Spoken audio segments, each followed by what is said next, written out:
করা।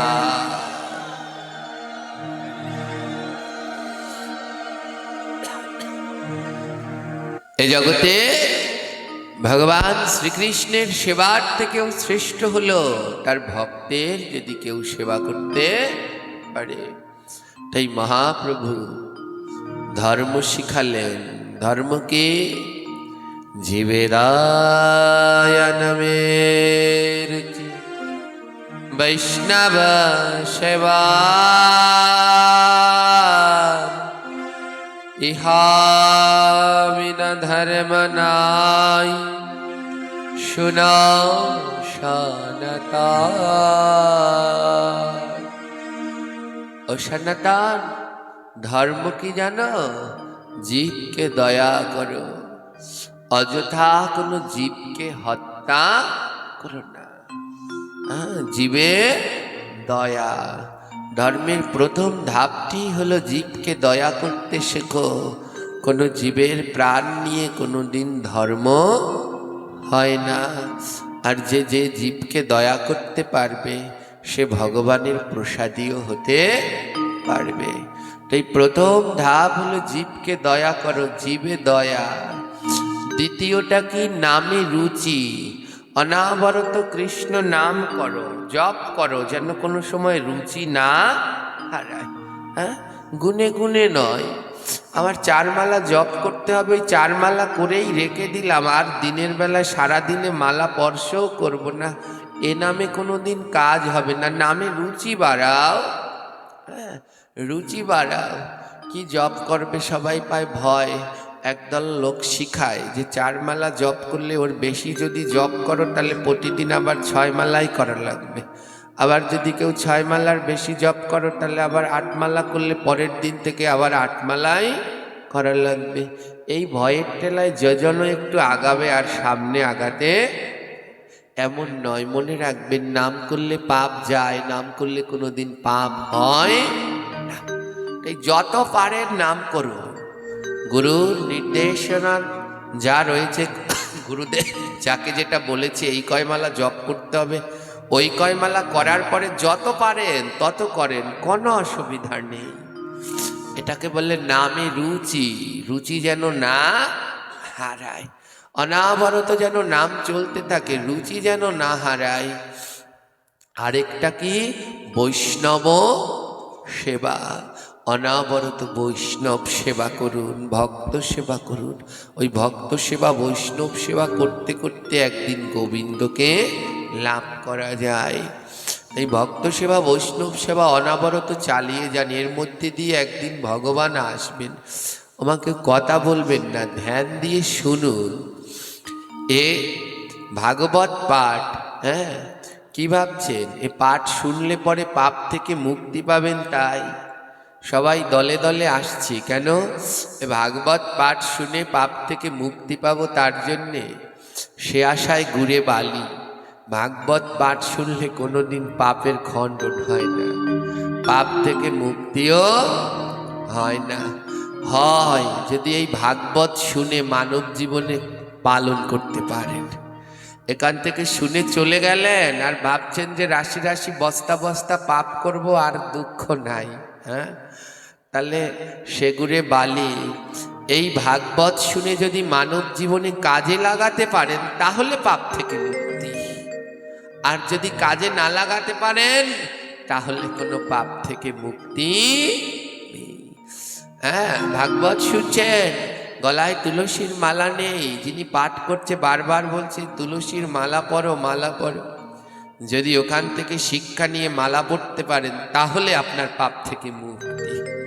কিন্তু হাজার ভাগবত শুনলেন, গলায় কণ্ঠি নেই, তুলসীর মালা নেই, ও ভাগবত পাঠে কোনো কাজ হবে না। ভাগবত পাঠক প্রতিদিন বলছে দাদা সঙ্গে তিলক করো, দাদা সঙ্গে তিলক করো, কিন্তু তিলক তো দূরের কথা, তিলকের ধারে কাছারেও গেলাম না, কি লাভ আছে? প্রত্যেক ধর্মেরই কিছু বিধি নিষেধ আছে জানেন। ইসলাম ধর্মে মসজিদে নামাজ পড়তে গেলে টুপি পরে যেতে হয়, টুপি না পরে গেলে ঢুকতে দেয়? মসজিদে নামাজ পড়তে দেয় কি? জোরে বলবেন, দেয়? খ্রিস্টান ধর্মে চার্চে প্রার্থনা করতে গেলে একটা ক্রস পড়তে হয়, প্লাস চিহ্ন গলায় থাকে, ওটা না থাকলে ওদের প্রার্থনা করতে দেয় না। আর বুদ্ধ ধর্মে প্যাগোডায় যেতে হলে একটা ফুলের তোড়া নিয়ে যেতে হয়। দেখবেন কুয়াকাটা গিয়েছেন, ওখানে ওই বুদ্ধ মন্দির দেখবেন ফুলের তোড়া সাজিয়ে সাজিয়ে রেখে দিয়েছে, ওটা নিয়ে যায় ভক্তরা, না নিয়ে গেলে যেতে দেয় না। প্রত্যেক ধর্মেই এমন বিধিনিষেধ আছে। ইসলাম ধর্মে কেউ মসজিদের সামনে থাল নিয়ে দাঁড়িয়ে থাকে, আসো টুপি নাও, টুপি পরো, এরম দাঁড়িয়ে থাকতে দেখেছেন? নেই। এই খ্রিস্টান ধর্মে কাউকে দেখেছেন ওই ক্রুশ চিহ্ন নিয়ে দাঁড়িয়ে থাকে, নাও এই ক্রুশ নাও, গলায় পরো, তারপরে যাও? নেই। বুদ্ধ ধর্মে ফুলের তোড়া নিয়ে কেউ মন্দিরের সামনে দাঁড়িয়ে থাকে, বাড়ি থেকে আনুনি এটা নিয়ে তারপরে প্যাগোডায় যাও? নেই। একমাত্র সনাতন ধর্মেই পাবেন এই ভাগবত পাঠ নাম কীর্তন হলে যে কোনো একজনাকে থালা নিয়ে নিয়ে ঘুরতে হয়, আসো তিলক পরো, তিলক পরো, তিলক পরো। তাই এ ধর্মের আজ এই অবস্থা, ভাগবত পাঠে আসলে একটু তিলক পরে আসলে না, কেমন করে এই ধর্মে কাজ হবে? অন্তত ভাগবত পাঠে তিলক পরে আসো। আর আপনাদের এমন অদ্ভুত করে কে সাজিয়ে দিল, মনে বাঘে খামচি দিয়েছে কপালের উপরে, কি অবস্থা রে বাবা। তিলক পরবেন মা, যখন ভাগবতে আসবেন। অন্য কোথাও গেলে আমি কিচ্ছু বলবো না, সে আপনার ব্যাপার, কিন্তু ভাগবতে নামযজ্ঞে আসলে অবশ্যই তিলক ধারণ করে আসবেন। জানেন, যে কেউ তিলক পরিয়ে দিলে পড়তে নেই, ওতে আরো অপরাধটা বাড়ে। যে কেউ তিলক পরিয়ে দিলেই পড়তে নেই, ওতে অপরাধ বাড়ে, কিন্তু সে জানেন, কারণ আমাদের দীক্ষার পরম্পরায় সবার পরিবার আছে। দীক্ষা পরম্পরায় আমাদের পরিবার আছে, কেউ নিত্যানন্দ পরিবার, কেউ অদ্বৈত পরিবার, কেউ গদাধর পরিবার, কেউ শ্রীবাস ঠাকুরের পরিবার, কেউ নরোত্তম ঠাকুর মহাশয়ের পরিবার, কেউ গোপাল গুরু পরিবার, কেউ শ্যামানন্দ পরিবার। 7টা পরিবারের অন্তর্ভুক্ত। 7 পরিবারে আমাদের 5 রকমের তিলক। যেমন আমি নিত্যানন্দ পরিবার, আমার তিলক হলো বংশীপত্র, বংশপত্র, অর্থাৎ বাঁশপাতার মতো চিকন। যারা অদ্বৈত পরিবারের, যেমন মনে হয় এ বাবা, অদ্বৈত পরিবারের তিলক দেখে বোঝা যাচ্ছে তাদের কি পত্র, বটপত্র তো বাদের তিলক। যারা নরোত্তম ঠাকুর মহাশয় তাদের ডালিম্ব পত্র। এমন যারা শ্যামানন্দ প্রভু তাদের হলো গিয়ে নুপুর তিলক।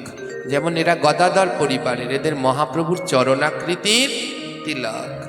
এমনি সবার তিলক।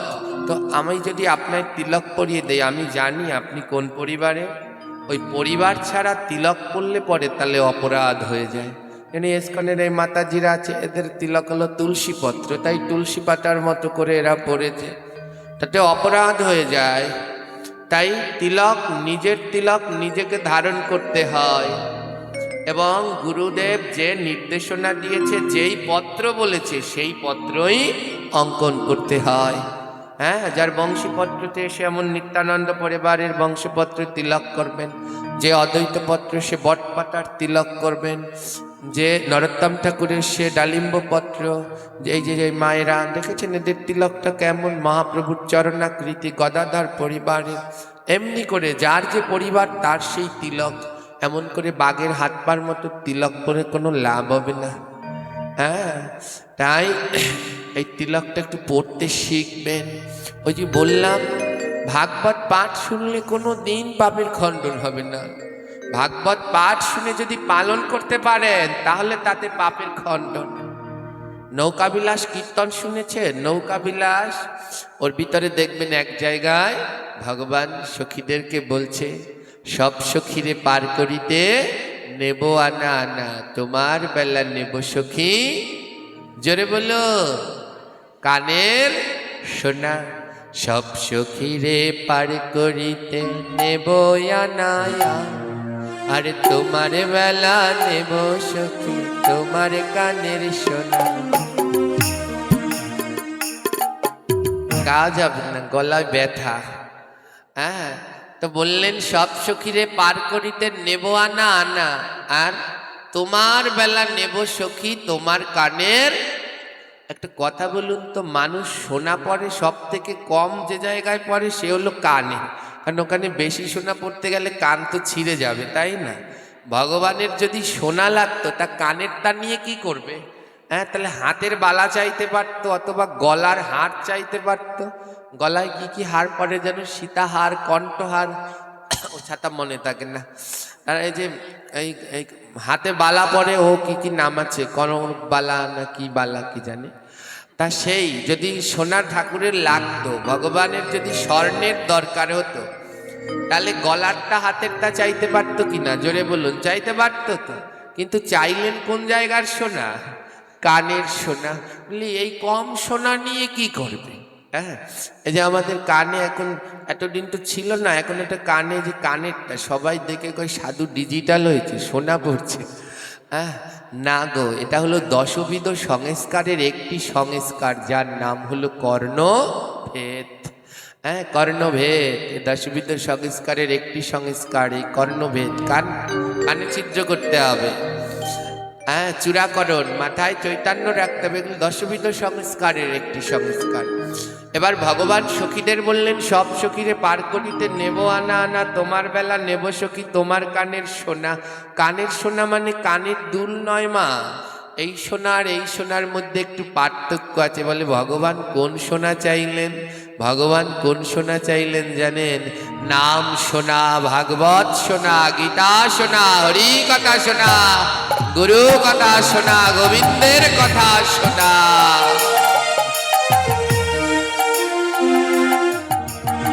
সোনা যেটা কানে পড়েছেন ওটাও সোনা, আর এই ভাগবত নাম কীর্তন এগুলো সোনা। গোবিন্দ বললেন, সব সখীরে পার করিতে নেব আনা আনা, তোমার বেলা তোমারটাকে। এখানে আমরা যারা বসে আছি আমরা সবাই বললেন, তোমার বেলা নেব সখী তোমার কানের সোনা। যেদিনকে পার হবেন সেদিন ভগবান জিজ্ঞেস করবেন, ওই যে খেয়াঘাটে বসে, খেয়াঘাটটার নাম জানেন? বৈতরণী। ওখানে বসে ভগবান জিজ্ঞেস করবেন, বলুন এই জায়গাটার নাম কি? এই জায়গাটার না, এই স্থানটার নাম কি? চণ্ডী দাসডি আর সাহাবাড়ি, তাই তো? হ্যাঁ, ওই পারকাটায় বসে ভগবান বলবেন, বলো চণ্ডীদাসদি ভাগবত শুনতে গিয়েছিলে ওই সাহাবাড়ি, ভোলা সাহার বাড়ি, বলো ওখানে গিয়ে কি শুনেছিলে? যদি সেদিন না বলতে পারেন পার করবে না। এই হলো কানের সোনা। তাই এটা শুনে ভুলে গেলে হবে না, এটা কানের মধ্যে রেখে দিতে হবে। এইটা ভগবান শেষের দিনে নেবে। হ্যাঁ হ্যাঁ, যে ওই জিজ্ঞেস করবে ভোলা সাহার বাড়ি বসে কি শুনেছিলে বলো, যদি না বলতে পারেন তাহলে বলে থাকো এখানে পড়ে। এই হলো কানের সোনা, বুঝতে পারলেন? বলে এই সোনা কারা দিতে পারবে? যারা পালন করে, যারা আজ এই ভাগবত শুনে মনের মধ্যে চৈতন্য জাগবে না। আজ গিয়ে দীক্ষা নিয়েছি, গুরুদেব যে গ্রন্থখানা দিলেন, গ্রন্থখানা খুলে দেখি গুরুদেব আমার কি সেবা দিলেন, কি তিলক দিলেন, কি পরিবার দিলেন। দেখবেন গিয়ে বাসায় গুরুদেব যে একটা কাগজ দিয়েছে দীক্ষার সময়, ওর মধ্যে লেখা আছে আপনি কোন পরিবারের, কোন গোত্রের, আহার কি, সেবা কি, সব লেখা আছে, কিন্তু খোলেননি তাই দেখা হয়নি। আজ গিয়ে দেখবেন যে আমায় তিলকটা দিল, আমার তিলকের নাম কি? যেই তিলকটা দিয়েছে ওইটা চেষ্টা করবেন, ওই তিলকটা পড়তে চেষ্টা করবেন, এবং ভাগবত পাঠে মা তিলক পরে আসবেন।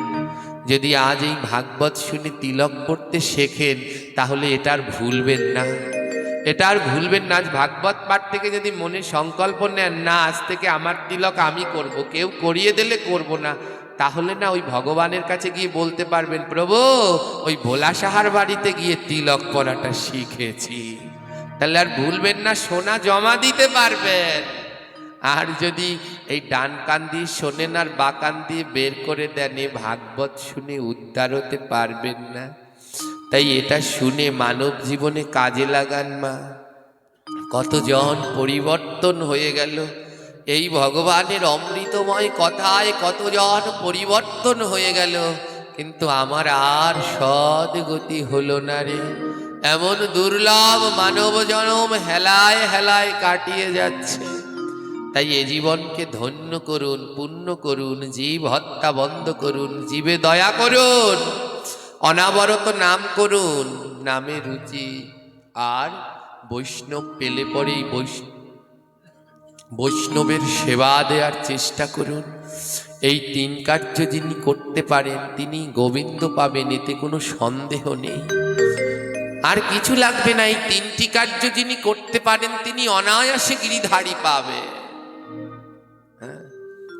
জীবে দয়া নামে রুচি, বৈষ্ণব সেবন, এই 3 কার্য করে যেই জন, তার কাছে পুত্র রূপে ধরা দেয় প্রভু নারায়ণ।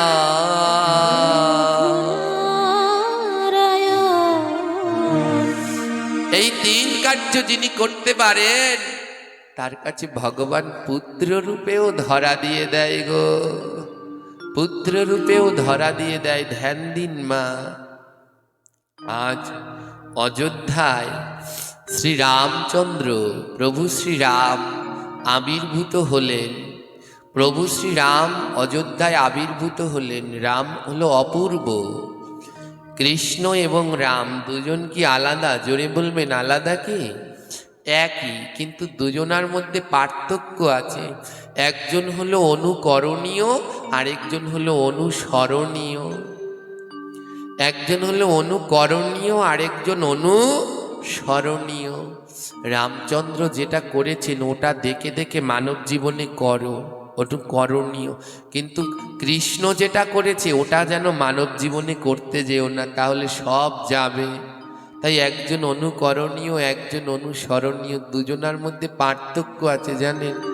রামচন্দ্র একেবারে টানা সোজা, আর কৃষ্ণ 3 জায়গায় বেঁকা। রামচন্দ্রের গায়ের রং দুধের মতো, আর কৃষ্ণের গায়ের রং আমাবস্যার মতো। রামচন্দ্র জন্মগ্রহণ করলেন নবমীতে, আর কৃষ্ণ জন্মালেন অষ্টমীতে। রামচন্দ্রের একজন স্ত্রী, একজন, শুধু মা সীতা। আর কতজন এসেছিলেন? শূর্পণখা এসেছিলেন, বলে কাজ হবে না, চলে যাও। একজনই স্ত্রী। আর কৃষ্ণের 16,108 জন।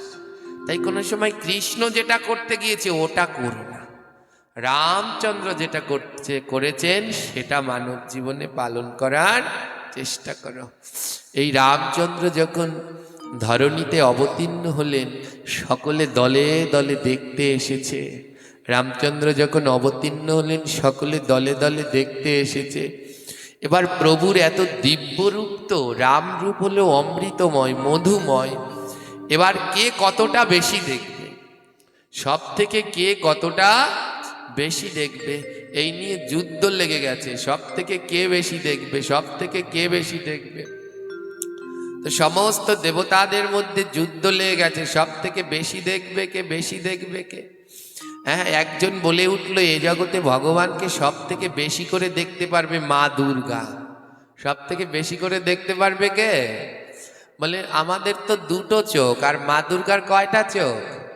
বলে উনি 3 চোখ দিয়ে সব থেকে বেশি করে ভগবানকে দর্শন করতে পারবে। ভগবানের দর্শন ও কোনো সময় থামতে চায়, নয়ন যতক্ষণ চায় ততক্ষণ যেন ও রূপে তাকিয়ে তাকিয়ে। বললেন সব থেকে বেশি দর্শন করবেন হলো মা দুর্গা, কারণ ওনার 3টা নয়ন, 3 নয়ন দিয়ে দর্শন করবেন। হ্যাঁ, একজনে বললেন না না, মা দুর্গার থেকে আরো বেশি দর্শন করতে পারবে। বলে কে? বলে মা দুর্গা তো দেখবে 3 নয়ন দিয়ে, তার থেকে বেশি দেখতে পারবে ব্রহ্মা। তার থেকেও বেশি দেখতে পারবে কে? কারণ ব্রহ্মার কয়টা চোখ? ব্রহ্মার মাথা কয়টা? 3টা না 4টা। ব্রহ্মার মাথা হলো 4টা, তাহলে 4টা মাথায় কয়টা চোখ? 8টা। মা দুর্গার চোখ হলো কয়টা? বলে ব্রহ্মার থেকেও বেশি দেখতে পারবে হলো মা দুর্গার থেকেও বেশি দেখবেন ব্রহ্মা। ব্রহ্মার আর আনন্দ ধরে না, আমি 8 চোখ দিয়ে প্রাণ ভরে দর্শন করব। এত সুন্দর প্রভুর শ্রী রূপ, আমি 8টা চোখ দিয়ে প্রাণ ভরে দর্শন করব। এবার আরেকজনে বললেন সেগুড়ে বালি, তোমার থেকেও বেশি দর্শন করবে কার্তিক। তোমার থেকেও বেশি দর্শন করবে কার্তিক, কারণ কার্তিকের কটা মাথা? জানেন কার্তিকের কটা মাথা? কার্তিক পুজো দেন না? কার্তিক পুজো দিতে হলে কটা কার্তিক লাগে? 6টা কার্তিক লাগে। কার্তিকের আরেক নাম হলো সরানন। 6 মাথা বলে এর নাম হলো সরানন। হ্যাঁ, সরানন। কার্তিকের 6টা মাথা, তার জন্য এর নাম হলো সরানন। তার 6টা মাথায় কয়টা চোখ? 12টা চোখ। তা ব্রহ্মা দেখবে কয় চোখ দিয়ে? বলে তোমার থেকেও বেশি দর্শন করবে প্রভুকে কার্তিক। কার্তিকের হলো 12খানা চোখ, ও 12 চোখ দিয়ে প্রাণ ভরে দর্শন করবে। একজনে বলছে কোনোদিন বাপের থেকে ছেলে কোনোদিন বড় হতে পারে?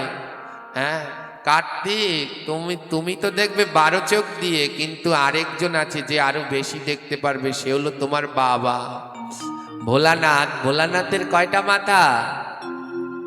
5টা। কয়টা? 5টা। 5 মাথা বলে ভোলানাথের নাম হলো পঞ্চানন। আর ছেলের 6 মাথা বলে তার নাম হলো সরানন। তো ভোলানাথের হলো 5টা মাথা, তাহলে 5টা মাথায় কয়টা চোখ? 10টা।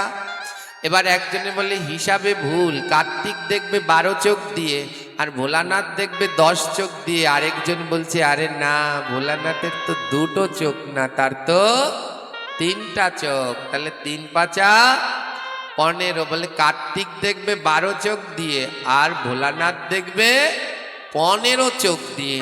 এই শুনে সূর্যদেব রাগ হয়ে গেছে। সবার শুধু চোখ, আমার তো আর অতগুলো চোখ নাই। তা সূর্যদেব বলছে আমি যদি না যাই তাহলে আমার কে তাড়াবে? হ্যাঁ, তাই সূর্যদেব রামচন্দ্র জন্মগ্রহণ করার পরে 6 মাসে অস্তই যায় না। বললে আমি 6 মাস ধরে প্রাণ ভরে আগে দর্শন করব। অযোধ্যায় 6 মাস পর্যন্ত সূর্য অস্ত হয়নি। রামচন্দ্রকে সকালবেলায় তিলক পরাতেন সূর্যদেব, দেখেছেন ওই রামলালা বিগ্রহ পরে সেই সূর্য তিলক পরিয়েছিল বিগ্রহে। হ্যাঁ, এই সূর্য তিলক। এইদিকে প্রভু শ্রী রামচন্দ্রকে দর্শন করতে সবাই দলে দলে আসছে। 6 মাস ধরে সূর্যদেব অস্তই যায়নি। হ্যাঁ, সবাই দর্শন করতে পেরেছে, কিন্তু একজন দেবতা দর্শন করতে পারেনি। বলতে পারেন তার নাম কি? সবাই পারল দর্শন করতে, শুধু একজনই পারল না। কে সে? চন্দ্রদেব। কে পারেনি? কারণ সূর্য কয় মাস অস্ত যায়নি। সূর্য অস্ত না গেলে চন্দ্র উঠতে পারে? তাই চাঁদ 6 মাস ধরে দেখতে পাইনি। এর জন্যে গোবিন্দের চরণের নিচে অর্ধচন্দ্র চিহ্ন আছে। 6 মাস পরে এসেছিল ভগবান, তাই চরণের নিচে রেখে দিয়েছে। 6 মাস পর্যন্ত চন্দ্র আদি দেবতাগণ প্রভু শ্রী রামচন্দ্রের অপরূপ রূপ দর্শন করতে লাগলেন প্রাণ ভরে। হরি বল। ভগবানের সেই অপরূপ রূপ দর্শন করতে চলে আসলেন বাল্যখুল্য মুনি। বাল্যখুল্য মুনি কারা মা? একবার ব্রহ্মাকে মদনদেব কামবান মারেন, এতে ব্রহ্মার শুক্রখলন হয়। এক বালুকা পিণ্ডের মধ্যে পড়ে গিয়ে সেই বালুকার মধ্যে, বালুকণার মধ্যে 9 লক্ষ বালুকণা ছিল। সেই 9 লক্ষ বালুকণা থেকে 9 লক্ষ মুনি ঋষির সৃষ্টি হয়। এই মুনি ঋষিদেরকে বলা হয় বাল্যখুল্য মুনি। এরা ছোট ছোট। এই বাল্যখুল্য 9 লক্ষ বাল্যখুল্য মুনি আসলেন প্রভু শ্রীরামচন্দ্রকে দর্শন করবার জন্য। আনন্দ আর ধরে না, কি অপূর্ব সেই রূপ। একজন মুনি আরেকজনকে বলছে দেখেছিস মা কৌশল্যার কত ভাগ্য ভালো। রামচন্দ্র আমার মা কৌশল্যার কোলে কেমন দোল খাচ্ছে, আর প্রভু আমার মায়ের স্তন দুগ্ধ পান করছে। একজন বাল্যখুল্য মুনি বলছে আহারে, এমন ভাগ্য যদি আমার হতো, আমিও যদি প্রভুকে এমন সেবা করাতে পারতাম। আরেকজন বাল্যখুল্য মুনি বলছে মূর্খ, আমরা কোনোদিন মা কৌশল্যা হতে পারবো? তার থেকে যদি অযোধ্যার একটা গরু হতে পারতাম তাও ভালো। অযোধ্যার একটা গোমাতা হয়ে আমাদের দুগ্ধ প্রভুর সেবায় লাগতো। 9 লক্ষ বাল্যখুল্য মুনি মনে মনে প্রার্থনা করল, প্রভু এ জন্ম দিয়ে কি লাভ, যে জন্মে তোমার সেবা দেয়া যায় না। ওমা, এ জন্ম পেয়ে কোনো লাভ নেই, যে জন্ম পেয়ে শুধু নিজে খেলাম কিন্তু গোবিন্দকে দেয়া হলো না। এ জগতে তার জীবন পূর্ণ যে প্রতিদিন গোবিন্দকে ভোগ দিয়ে প্রসাদ পায়, যে প্রতিদিন গোবিন্দকে ভোগ দিয়ে প্রসাদ পায় তার জীবন পূর্ণ। 9 লক্ষ বাল্যকুল্য মুনি বললেন, প্রভু যদি এই অযোধ্যার গোমাতা হতে পারতাম তাহলেও জীবন পূর্ণ হতো, পূর্ণ হতো ভগবান। তোমার সেবায় তো লাগতে পারতাম। অন্তর্যামী ভগবান আমার অন্তরে অন্তরে ভক্তের কথা বুঝে নিলেন। ভগবান বলল, যাও 9 লক্ষ বাল্যকুল্য মুনি, তোমরা গোমাতা হয়ে আমার সেবা দিতে চাও তো? তোমাদের স্তনের দুগ্ধ আমি পান করি এটা চাও তো? যাও, কথা দিলাম এই ত্রেতা যুগে নয়, দাপর যুগে এই 9 লক্ষ বাল্যকুল্য মুনি বৃন্দাবনে আমার 9 লক্ষ গোমাতা হয়ে জন্মগ্রহণ করবে। 9 লক্ষ গোমাতা হয়ে জন্মগ্রহণ করবে। সারাদিন তোমাদের সঙ্গে কাটাবো আর তোমাদের স্তন দুগ্ধ পান করব আমি কানাই হয়ে। কথা দিলেন। বাল্যকুল্য মুনিগণ আলোচনা করতে লাগলেন, এই মা কৌশল্যা কি পুণ্য করলেন, যেই পুণ্যের ফলে ভগবান তার কোলে দোল খায়, ভগবান তার স্তন দুগ্ধ পান করেন। 9 লক্ষ বাল্যকুল্য মুনি পিতা ব্রহ্মার কাছে গেলেন, হে ব্রহ্মদেব, বলুন কোন পুণ্য করেছিলেন মা কৌশল্যা, যার জন্যে স্বয়ং ভগবান শিশুরূপ ধারণ করে মা কৌশল্যার স্তনদুগ্ধ পান করছে, শিশুরূপ ধারণ করে মা কৌশল্যার কোলে খেলা করেছে, বলুন ভগবান। ও পিতা বলুন, ভগবান ভগবান ভগবানকে কি করে লাভ করলো এই মা কৌশল্যা? বলুন আমায়, কি করলে ভগবানকে এমন ভাবে পাওয়া যায়? ব্রহ্মা বলল, শুনবে, 3টি কার্য করলেই ভগবানকে পুত্র রূপে পাওয়া যায়। জীবে দয়া, নামে রুচি, বৈষ্ণব সেবন, এই 3 কার্য করে যেই জন পুত্র রূপে ধরা দেয় প্রভু নারায়ণ। এই 3 কার্য যদি করতে পারে পুত্র রূপে ভগবান তার কাছে ধরা দিয়ে দেয়। বাল্যকুল্য মুনিগণ বলছেন, পিতা কে কে এই মা কৌশল্যা, বলো ইনি কে ছিলেন, কি পুণ্য করেছে বলো। পিতা ব্রহ্মা বললেন, শোনো, আজ যাকে মা কৌশল্যা দেখছো, ইনি সত্যযুগে এনার নাম ছিল মাতা ধরা।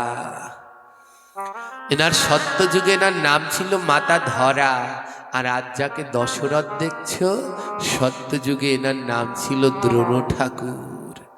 আজ তারা রাজা, আজ তারা রানী, কিন্তু এক সময় তারা ছিল কাঙালিনী, ভিখারিনী।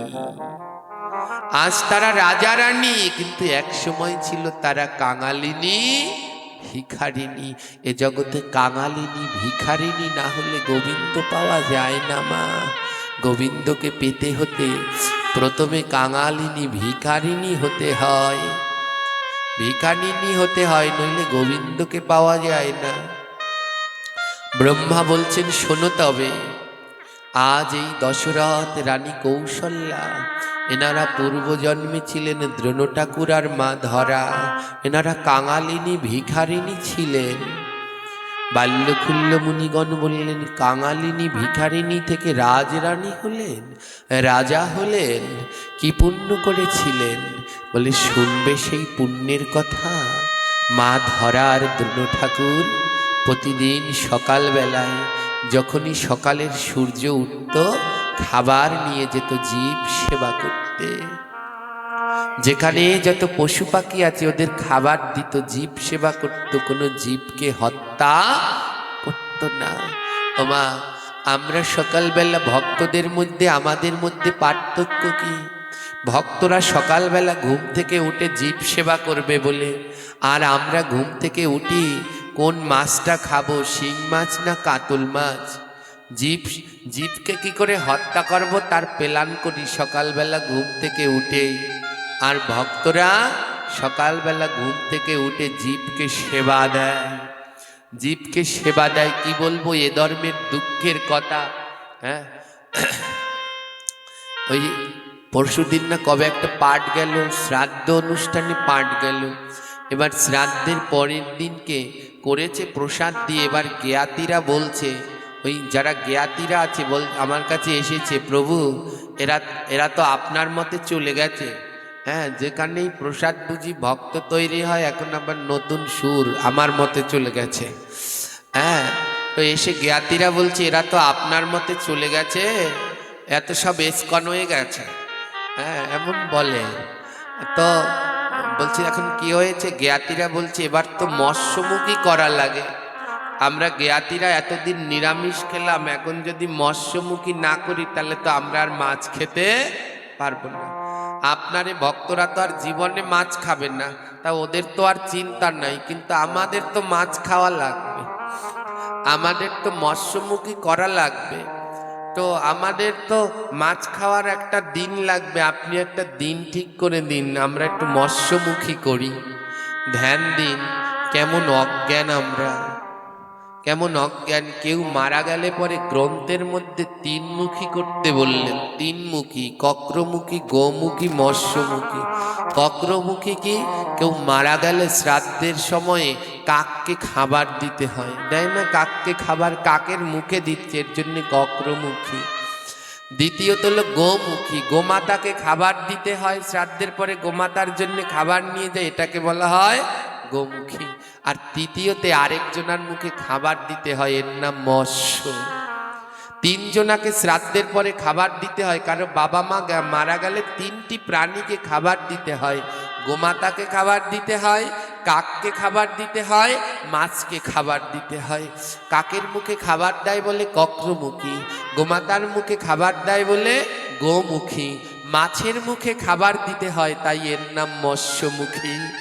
এমন অজ্ঞান জাতি, গ্রন্থ সিদ্ধান্ত দিল মাছের মুখে দাও, মাছ তোমার মুখে না। ওই গোবিন্দের নিবেদিত প্রসাদ গোকে দাও, কাককে দাও, আর মাছকে দাও। পুকুরে নদীতে গিয়ে মাছকে খেতে দাও, ওই যে মাছকে খেতে দেয় ওকে বলে মৎস্যমুখী। এমন অজ্ঞান, মাছ এনে আমাদের মুখে দিয়ে বানায় মৎস্যমুখী। আর এই বিধান দেয় কারা? সমাজের উঁচু স্থানে বসে আছে যারা, তারা আবার পঞ্জিকা দেখে ঠিক করে দেয় এই দিন মৎস্যমুখী করো জ্ঞাতিদের নিয়ে, ঝাঁটার বাড়ি দিতে ইচ্ছে করে। আমার কাছে এসেছে বিধান নিতে, বাবা আপনি একটু পঞ্জিকা দেখে ঠিক করে দেন, আপনার এই ভক্তরা তো প্রসাদ বুঝি হয়ে গেছে, ওরা তো আর মাছ খাবে না, আমরা জ্ঞাতি, আমাদের তো মাছ খাওয়ার জন্য একটা ভালো দিন দেখা লাগে। বললাম শোনো বাবা, মাছ খাওয়ার জন্য যে দিনটা ভালো দেখবা ও দিনটাও খারাপ হয়ে যাবে। হ্যাঁ, খাও তোমরা খাও, কিন্তু মৎস্যমুখী করা, জ্ঞাতিদেরকে নিয়ে মৎস্যমুখী করা মানে মুখে মাছ দেয়া নয়, মাছের মুখে খাবার দেয়াকে বলা হয় মৎস্যমুখী। বড় দুঃখ মা, অজ্ঞানতার মধ্যে রয়ে গেলাম। তাই করেন আপনারা, করেন মৎস্যমুখী করেন, করেন করেন বেশি করে করেন। আর কত করবেন? করতে থাকেন। কবে যে চোখ খুলবে জানি না, এবার চোখটা খুলুন। ও যে কদিন আছে ঔষধ পালন করার পরে যে কদিন থাকে, যে কদিন পারেন সে কদিন সাত্বিক আহার করুন, না পারলে সে নিজেরা যা খুশি খান, কিন্তু এমন উৎসব করে খেয়ে ওর নাম মৎস্যমুখী দেয়া ও মহা মহা পাপ, মহা মহা অপরাধ, মহা মহা পাপ। ও পাপের খণ্ডন হয় না। জয় নিতাই। ধরা মা আর দ্রোণ ঠাকুর সকালবেলা ঘুম থেকে উঠে প্রথম যে কার্যটি করতেন, জীবের সেবা করবেন। আজও বৃন্দাবনে যারা ব্রজবাসী আছে গিয়ে দেখবেন আমার কথা সত্য না মিথ্যা। এই যে আমার জ্যেষ্ঠ গুরুবর, হ্যাঁ, এই দিদি দাদা, এনারা অনেকবার ব্রজে গিয়েছেন, এখানে আরো অনেক আছেন, এনারা অনেক দিন ধরে রয়েছেন ব্রজে।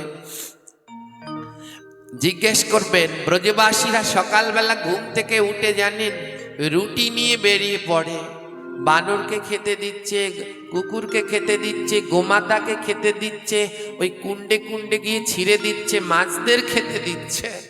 হ্যাঁ, আগে সকালবেলা উঠে জীব সেবা করতে হয়। আর আমরা ভক্তরা সেবা করে, জীব সেবা করার জন্য চেষ্টা করে, আর আমরা জীবকে সেবা করার চেষ্টা করি। হ্যাঁ, কি করে আরেকটা প্রাণীকে হত্যা করে খাওয়া যাবে তার জন্য আগের দিন জিরা আর আদা বাইতে বুইটা রাইখে দেয় ফ্রিজে।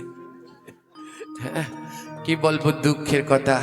ওই যে এর ভিতরে একদিন যশোরে পাঠ করতে গেলাম অনেক কদিন আগে। আবার এই মাতাজিকে দেখলে এই সমস্ত কেচ্ছা মনে পড়ে। এনার আবার একটা ব্যারাম আছে, গাড়ি তুললেই হক হক শুরু করে। তো এবারে যশোরে যাওয়া শুরু করছি, তা আমার পাশে সব হিন্দু সনাতনীরা। আমি গাড়িতে ওঠার সময় 7 বার প্রার্থনা করি, ঠাকুর আমার পাশের সিটগুলোয় যেন হিন্দুরা বসে, হিন্দুরা বসে। হ্যাঁ, তো এবারে সেদিন খুব ভালো লেগেছে যে সব পাশেও সব হিন্দুরা, সামনেও হিন্দু, পিছনেও হিন্দু, দুপাশে খুবই ভালো লেগেছে। তো আমরা তো বসে পড়েছি। এবার ওর ভিতরে একজনে বমি করবে, এবারে পলিথিন কাগজ চাইছে। এবার ডাকছে, কন্ট্রাক্টর বলে না ওকে, না কি কয়, সুপারভাইজার যে হোক চিতা, তা ওই ডাকছে পলিথিন কাগজ দিয়ে যান, বমি করব বমি করব। এবার যে বমি করবে সে তো নিয়েছে, এবারে যে বমি করবে না, মানে ওনার ওই হলো মা, আর মায়ের হলো 3টা মেয়ে, আর হলো নাতি নাতনিরা। এবার ওই যে মা বয়স হয়ে গেছে, অনেকটা বয়স, নাতি নাতনিও আছে, মোট হলো তারা 7 জন। হ্যাঁ, ওটা হলো 7 জন। তো এবার ওই যে মেয়ে বমি করবে, এবার মেয়ে পলিথিন কাগজ চাচ্ছে, মা ঠিক আছে মা বমি করবে না, এবার মাও একটা পলিথিন কাগজ নিচ্ছে। এবার আর যে 2 মেয়ে আর নাতি আছে তাকে শিখাচ্ছে, তোরাও নে তোরাও নে, পলিথিন কাগজ নে পলিথিন কাগজ। এবার একটা নাতি বলে, ও দিদিমা আমি তো বমি করব না, আমি পলিথিন কাগজ দিয়ে কি করব? এবার দিদিমা বলছে, আমি নেতে কইছি না নে, নেতে কইছি না নে। এবার ওরা নিচ্ছে, এবার যেই গেছেন ওই নাতি কানে ফিস ফিস করে বলছে, আমি তো মধ্যের সিটে, ওরা আমার সামনে। এবার বলছে, ও দিদিমা আমি তো বমি করব না, পলিথিন কাগজ দিয়ে কি করব? বলে নে, মাছ থবো ফ্রিজে। হ্যাঁ, ফ্রিজে মাছ থবে, তার জন্য পলিথিন কাগজ নিচ্ছে। এই হলো আমাদের অবস্থা। হ্যাঁ, তো কি হবে বলুন, কি হবে বলুন? তো এই হলো আমাদের ধর্ম পালনের অবস্থা। সকালবেলা ঘুম থেকে উঠে জীব হত্যার চেষ্টা নয়, সকালবেলা ঘুম থেকে উঠে জীবকে সেবা দিন, পশু পাখিকে খেতে দিন।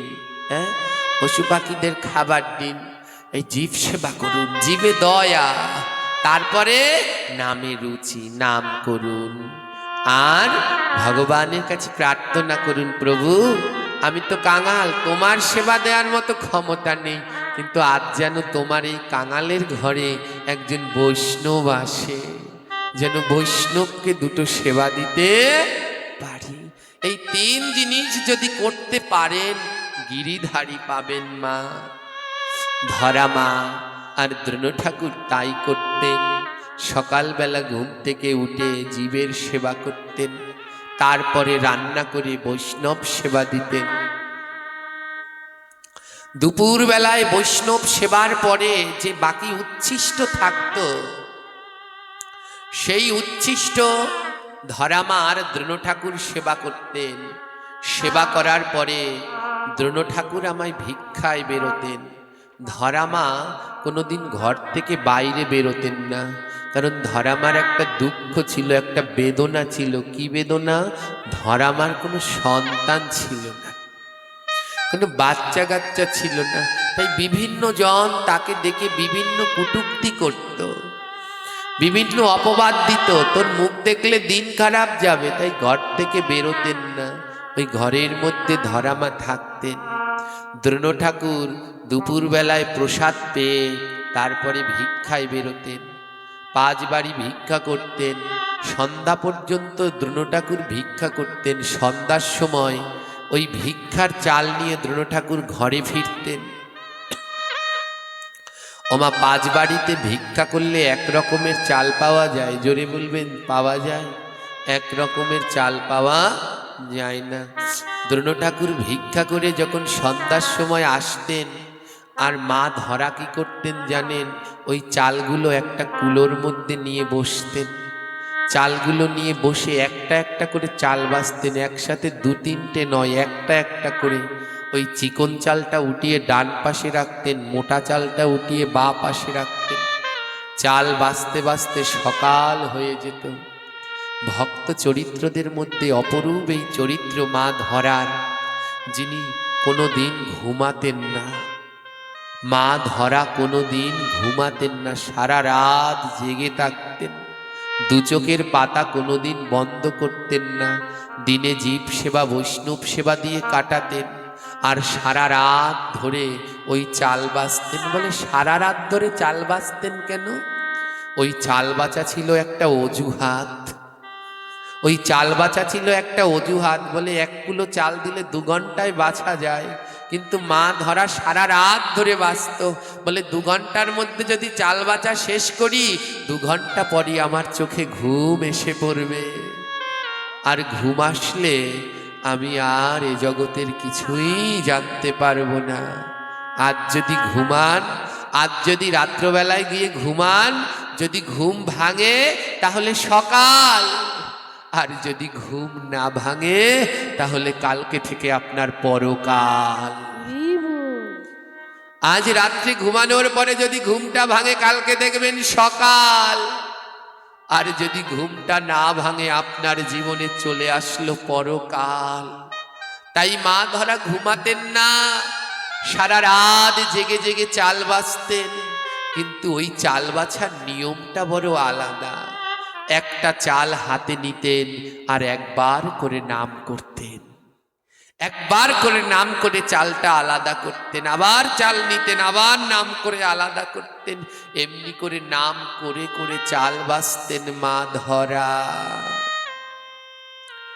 আর সারা রাত ধরে ঘুমাতেন না। কেন? বলে ঘুমিয়ে পড়লে তো আর আমার নাম করা হবে না। ওই চাল বাছাটা একটা অজুহাত মা। ওই চালগুলোকে এক এক করে আলাদা করছে আর বদনে নাম গাইছে। হরে কৃষ্ণ হরে কৃষ্ণ কৃষ্ণ কৃষ্ণ হরে হরে হরে রাম হরে রাম রাম হরে হরে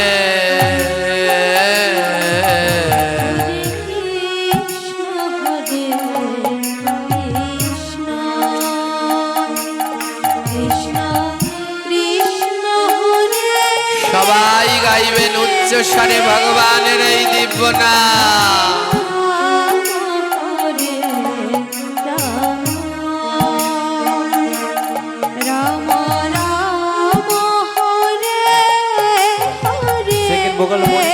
সেকেন্ড ভোকালটা মনিটরে বাড়ান, সেকেন্ড ভোকালটা মনিটরে বাড়ান, কৃষ্ণ হরে সেকেন্ড ভোকালটা মনিটরে বাড়ান। কৃষ্ণ কৃষ্ণ হরে হরে হরে রাম হরে রাম রাম রাম হরে হরে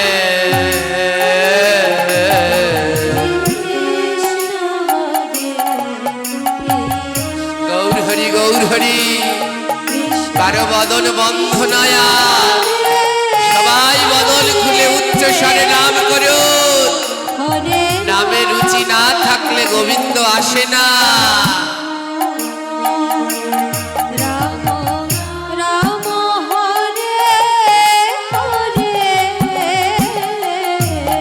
হরে কৃষ্ণ হরে কৃষ্ণ কৃষ্ণ কৃষ্ণ হরে হরে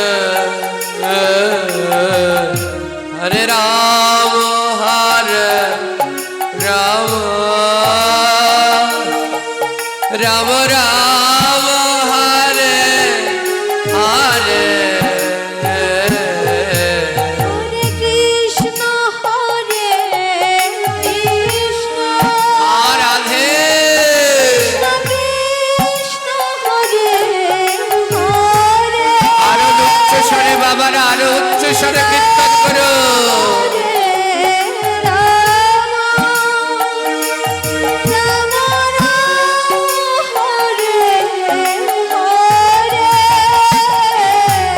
হরে কৃষ্ণ হরে কৃষ্ণ কৃষ্ণ কৃষ্ণ হরে হরে হরে রাম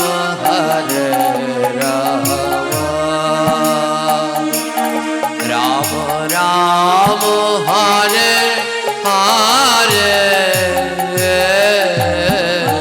কৃষ্ণ হরে কৃষ্ণ গৌর হরি গৌর হরি কৃষ্ণ হরে হরে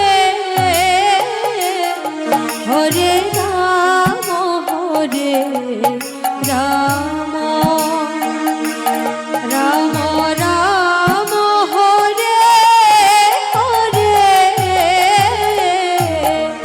ওই ধরা মায়ের ভাঙা ঘরের চালের উপরে একটা পাখি বাস করত সারা রাত ধরে নাম করত তো পাখিটা ডেকে বলছে মা এমন করে সারা রাত ধরে নাম করিস কেন ধরাবা নাম করতো আর বলতো প্রভু একবার দেখা দাও এই দুর্লভ মানব জনম আর হবে কিনা জানি না ভগবান শুধু একবার দেখা দাও গাছের পাখিটা বলে মা নাম করলে কি ভগবানের দেখা পাওয়া যায় বৈষ্ণব কবি বলল ওমন পাখি নামে নামি নামে যার নাম করছো এই গোবিন্দ গোলকে থাকে যদি গোলক থেকে এই ভুলোকে কেউ তাকে নামাতে পারে তার নাম নাম নামে নামি নামে তাই নাম না করলে কোনোদিন ভগবান নেমে আসে না তাই হে কৃষ্ণ ভক্তগণ উচ্চ স্বরে নাম করুন আপনার নামে আজ গোলকের হরি এই ভুলোকে নেমে আসবে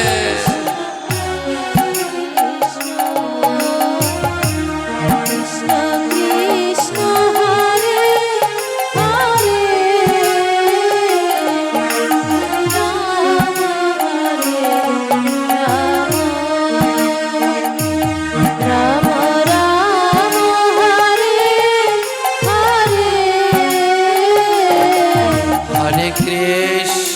হরে কৃষ্ণ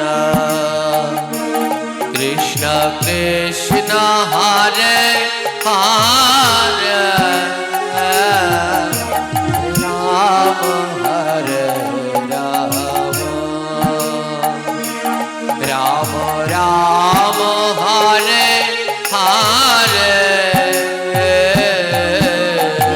কৃষ্ণ হরে কৃষ্ণ উচ্চ স্বরে সবাই মিলে কৃষ্ণ হরে হরে রাধে হরে রাম রাম রাম হরে হরে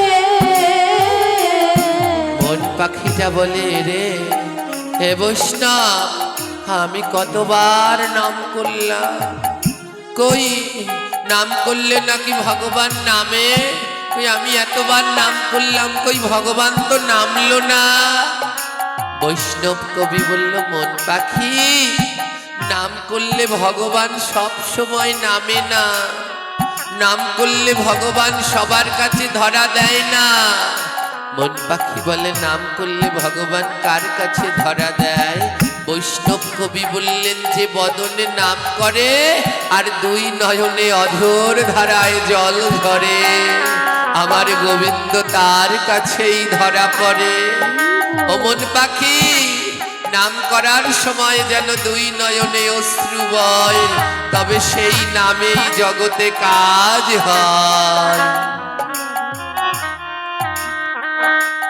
হরে কৃষ্ণ কৃষ্ণ কৃষ্ণ হরে হরে, হরে রাম রাম রাম হরে হরে।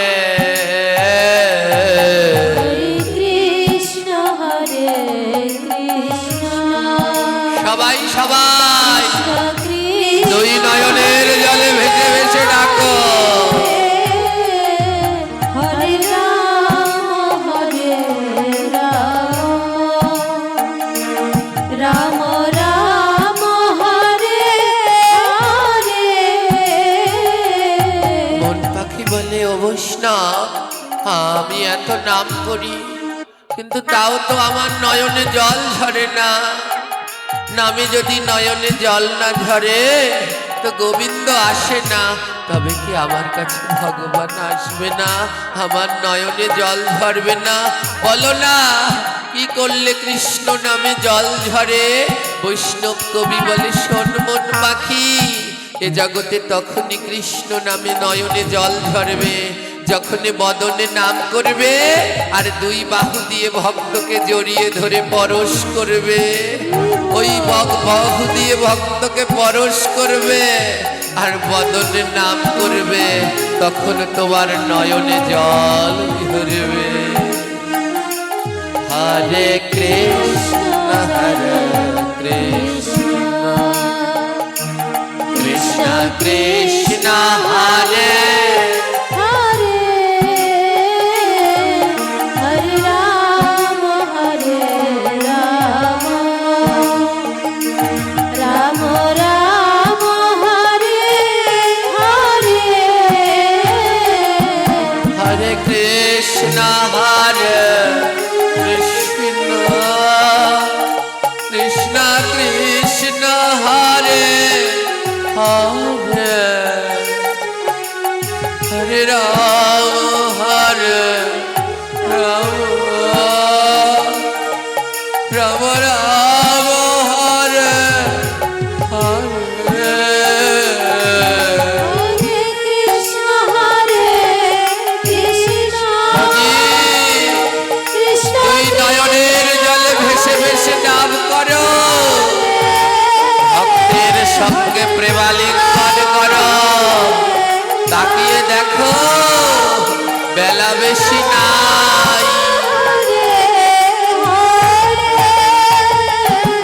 হরে কৃষ্ণ কৃষ্ণ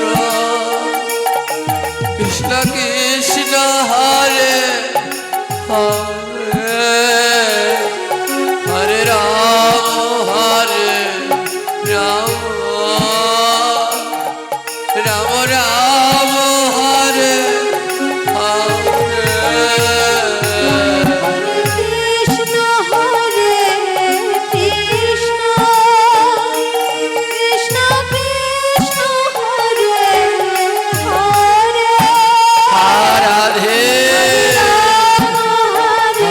করুণাময়ী রাম রাম হরে হরে। হরে কৃষ্ণ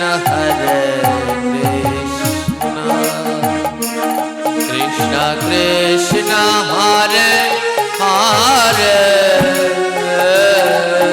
হরে রাম রাম রাম হরে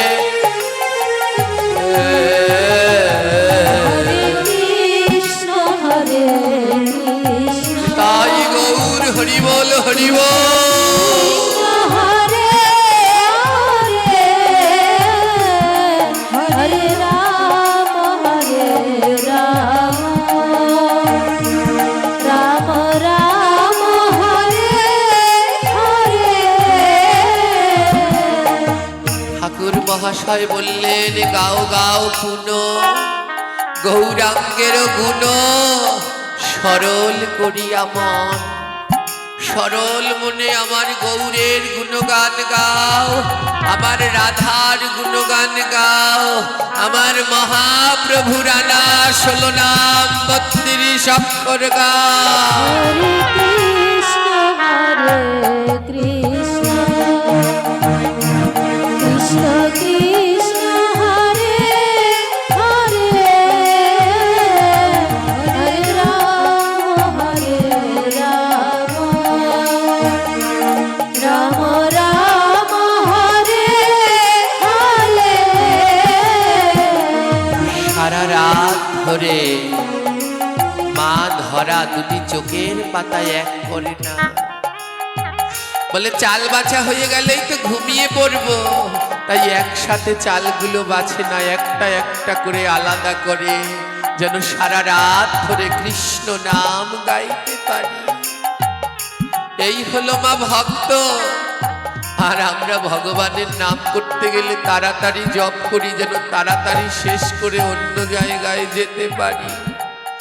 আর এ জগতে যারা প্রকৃত ভক্ত, তারা কেমন করে দীর্ঘ সময় প্রভুর নাম করতে পারে সেই চিন্তা করে। সারা রাত ধরে নাম করে কেটে যেত।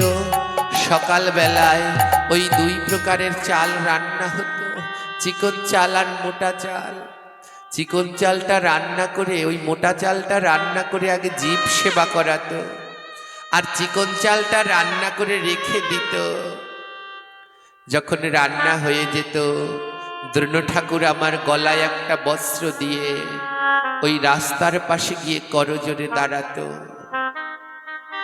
আর রাস্তা দিয়ে কোনো বৈষ্ণব গেলে তার চরণ দুটো জড়িয়ে ধরত, কারণ বৈষ্ণব সেবা। বলে বৈষ্ণব চিনব কি করে? মহাপ্রভু বললেন, যাহারে দেখিয়া তোমার বদনে আইসে কৃষ্ণ নাম, তাহারে জানিও তুমি বৈষ্ণব প্রধান। বৈষ্ণব চেনার জন্য কোনো ডিগ্রির দরকার নেই। যার বদন, যার রূপমাধুর্য, যার কথা, যার আচরণ, যার নিষ্ঠা, যার ত্যাগ দেখলে তোমার মন বলে ওঠে রাধে রাধে, তোমার মন বলে ওঠে কৃষ্ণ কৃষ্ণ। তাকেই বৈষ্ণব বলে যেন, যাকে দেখলেই মনে চায় সারা দিন কৃষ্ণ নাম করি, মনে রাখবে সেই বৈষ্ণব। কি করলেন জানেন? দ্রোণ ঠাকুর রাস্তার পাশে গিয়ে বসে থাকে, আর যখনই ওই মালা তিলক পরিহিত কোনো জন যায়, আর যাকে দেখলেই মনে হয় কৃষ্ণ নাম বদনে আসে, চার চরণ দুটো জড়িয়ে ধরে, আর চরণ দুটো জড়িয়ে ধরে ওদের ভাঙা ঘরে নিয়ে যায়। এ জগতে আমরা ভালো মন্দ হলে আমরা খাওয়ার চেষ্টা করি, আর ভক্তরা কি করে? ভক্তরা নিজেরা ভালো মন্দ খাওয়ার চেষ্টা করে না। ভক্তরা চায় যেন বৈষ্ণব সাধুগুরু আসলে তাদেরকে একটু ভালো মন্দ মুখে দিতে পারি, তাই ওই চিকন চালটা বেছে রেখে দেয় যেন বৈষ্ণবের সেবায় দিতে পারি। আজ বৈষ্ণবের সেবায় দিলেন, বৈষ্ণবগণ আশীর্বাদ করছেন। আরে ধরা, দ্রোণ, তোমাদের ঘরটা তো ভাঙা, শত জায়গায় ছিদ্র। আমরা বৈষ্ণবগণ সেবা করে আশীর্বাদ করব যেন তোমাদের ঘরটা ভালো হয়, তোমাদের যেন একটা সুন্দর ঘর হয়। দ্রোণ ঠাকুর আর ধরামা চরণ জড়িয়ে ধরল, না না না, ও বৈষ্ণব, এ আশীর্বাদ করো না। আমাদের ভালো ঘর চাই না, আমাদের ভালো থাকা চাই না, আমাদের ভালো পড়া চাই না। বৈষ্ণবগণ বলল, তবে কি চাও বলো, ভগবানের কাছে কি চাও বলো? দ্রোণ ঠাকুর আর মা ধরা করজোর করে বলছে, কি চাই জানো? মোদের কাঙাল তুমি করে দিও, কাঙাল তুমি করে দিও। তুমি শোনো শোনো গৌর হরি আর কিছু চাই না আমি। শোনো শোনো গৌর হরি আর কিছু চাই না আমি। তোমার কাছে আমি কি চাই জানো গো? যেন নয়নে জলে ভাসতে পারি, নয়ন ভাসতে পারি, যেন নয়নে জলে ভাসতে পারি, নয়ন জলে ভাসতে পারি, যেন ভক্তের ধুলা মাখতে পারি, যেন নয়নে জলে ভাসতে পারি। ভক্তের ধুলা মাখতে পারি, নয়ন জলে ভাসতে পারি, যেন ভক্তের ধুলা মাখতে পারি, যেন নয়নে জলে ভাসতে পারি। ভক্তের ধুলা মাখতে পারি, নয়ন জলে ভাসতে পারি, যেন প্রেমালিঙ্গন করতে পারি, প্রেমালিঙ্গন করতে পারি, এই বুকের মাঝে রায়াত করে প্রেমালিঙ্গন করতে পারি। বুকের মাঝে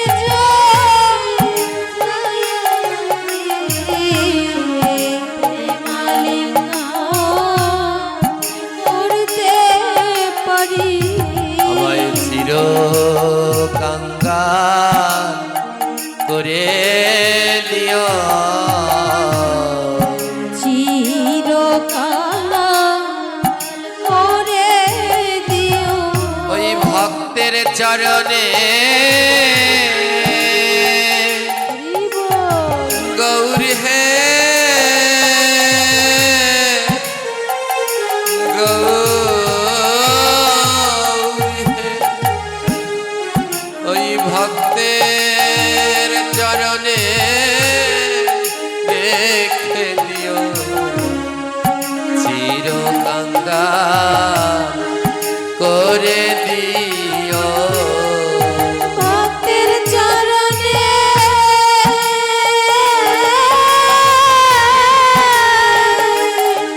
ওই ভক্তের চরণে রেখে দিও চিরকাল করে দিও। ও বৈষ্ণব ঠাকুর, ওই ধন জন পুত্র পরিজন চাই না, ন ধনম ন জনম ন কবিতাম সুন্দরী, আমি ওই ধনজন কবিতা সুন্দরী চাই না। আমি যেন ভক্ত সঙ্গ করতে পারি, আমার প্রভুর নাম করতে পারি, যেন সাধুগুরু বৈষ্ণবের চরণ সেবা করতে পারি, দুটি নয়নের জলে হাগৌর হানিতাই বলে যেন ভাসতে পারি।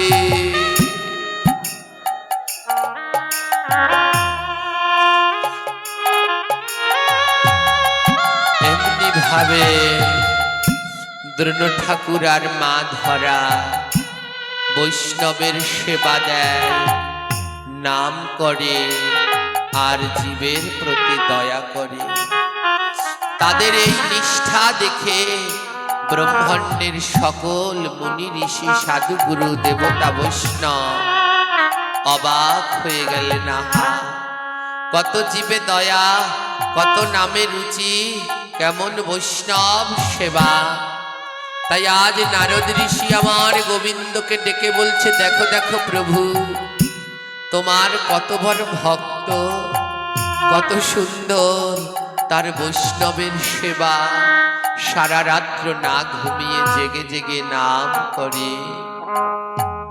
ভগবান বলে, সত্য বটে, তবে নারদ, আমি একবার পরীক্ষা করে দেখব এই ধরার দ্রোণ ঠাকুরকে তারা কেমন বৈষ্ণব সেবা দিতে জানে। তাই গোবিন্দ আজ আমার নারদকে নিয়ে বৈষ্ণবের রূপ ধারণ করে ধরা মায়ের দরজায় দাঁড়ালেন।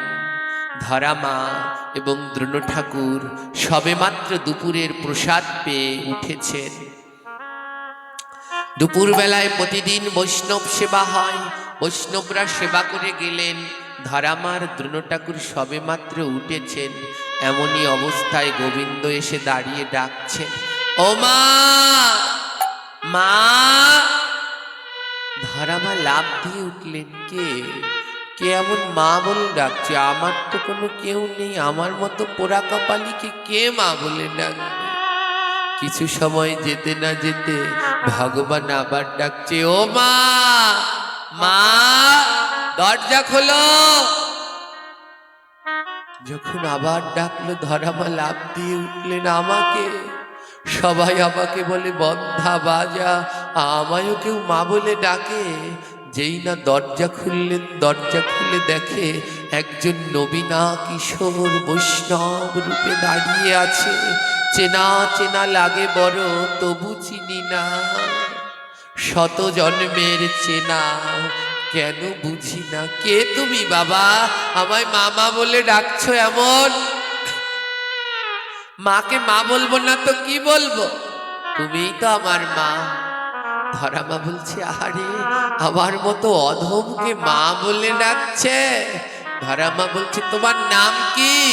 ভগবান বলছে, আবার নাম ভক্ত দাস। যে আমার গোবিন্দের ভক্ত, আমি তার দাস। ধরামা বসতে আসন দিল, বসো বাবা। ও মা, আমি দুদিন ধরে কিছু খাই না, কিছু খেতে দেবে? ধরামার দুই নয়নে জল আহারে। সবে মাত্র প্রসাদ পাওয়া হলো, ঘরে তো একটা দানাও নেই। এবার আমি কি খেতে দেব? ছুটতে ছুটতে দ্রোণ ঠাকুরের কাছে গেলেন, তাড়াতাড়ি যাও, অনেক ভাগ্যেরও ফলে বৈষ্ণব আসিয়া মেলে। আজ আমাদের অনেক ভাগ্য বৈষ্ণব এসেছে, তাড়াতাড়ি যাও, ভিক্ষা করে আনো। এমন ভাগ্য হবে না, আমি জল বসাই হাঁড়িতে। ধরামা হাঁড়িতে জল বসালেন। দ্রোণ ঠাকুর ভিক্ষা করতে গেলেন, কিছু ভিক্ষাও পেলেন। যখন ভিক্ষা নিয়ে ফিরছেন, গোবিন্দ আমার গরুরকে বলছে, গরুর, দ্রোণ ঠাকুরের ভিক্ষার ঝোলাটা নিয়ে যাও। আজ পরীক্ষা নেব কেমন বৈষ্ণব সেবা দিতে জানে। দ্রোণ ঠাকুরের ভিক্ষার ঝোলা গরুর আমার হরণ করে নিয়ে গেল। ক্লান্ত শ্রান্ত দ্রোণ ঠাকুর সবকিছু হারিয়ে এসে দাঁড়ালেন। ধরামা ছুটে আসলেন, ভিক্ষা পেয়েছো স্বামী? পেয়েছিলাম, একটা পাখি এসে নিয়ে গেল। তাহলে আজ কি বৈষ্ণব সেবা হবে না? দ্রোণ ঠাকুর বললেন, আমার গায়ে আর তিল পরিমাণে শক্তি নেই, আমি আর ভিক্ষায় যেতে পারবো না। ধরামা বলছে, এমন বৈষ্ণব যদি আর কোনোদিন না পাই। ও স্বামী, তুমি আমায় অনুমতি দেওয়া, আমি ভিক্ষা করতে যাব। এমন গৌর বরণ বৈষ্ণব যদি আর না পাই, আজ আমি যাব, অনুমতি দাও। স্বামীর দেয়া ভিক্ষার ঝুলি নিয়ে ধরামা ভিক্ষায় গেলেন। যেই বাড়িতে গিয়ে দাঁড়ালেন, দরজা বন্ধ করে দিচ্ছে। এই বাজা নারী, তুই এসেছিস কেন? জানিস না তোর মুখ দেখলে দিন খারাপ যায়? দরজা বন্ধ করে দিচ্ছে। মনের ব্যথা মনে নিয়ে ধরামা আরেক বাড়িতে গিয়ে দাঁড়ায়। সে বাড়িতেও দরজা বন্ধ করে দেয়। আরেক বাড়িতে দাঁড়ায়, ব্যবসা পেয়েছিস? একটু আগে তোর স্বামী ভিক্ষা করে নিল, এখন আবার তুই। কেউ ভিক্ষা দিল না। ধরামা বলে আজ যদি বৈষ্ণব সেবা দিতে না পারি তাহলে এ প্রাণ আর রাখবো না। তাই ধরামা বলল আজ গঙ্গায় ডুবে মরব। তাই আজ গঙ্গায় ডুবে মরার জন্য ধরামা আমার গঙ্গার দিকে রওনা দিলেন।